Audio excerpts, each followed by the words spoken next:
Di tengah jejaring yang menghubungkan jutaan nyawa, terdapat penjaga yang menjaga esensinya, Human Ambassador. Pertama, menjaga integritas jaringan. Setiap anggota yang bergabung melalui proses verifikasi yang ketat. Nilai-nilai ini adalah fondasi komunitas kita. Tapi bagaimana kita mewujudkannya dalam praktik? Mari kita diskusikan bersama sebagai mediator. Setuju?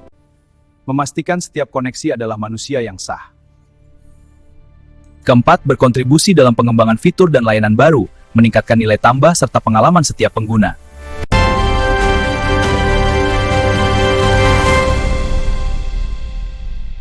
Interlink Network menghubungkan kreator, profesional, dan pengusaha di seluruh dunia. Dari kolaborasi bisnis hingga aksi sosial, dari pengembangan inovasi hingga pertukaran pengetahuan. Dengan lebih dari 50 negara terhubung, ribuan proyek berjalan, dan nilai kolaborasi yang kuat.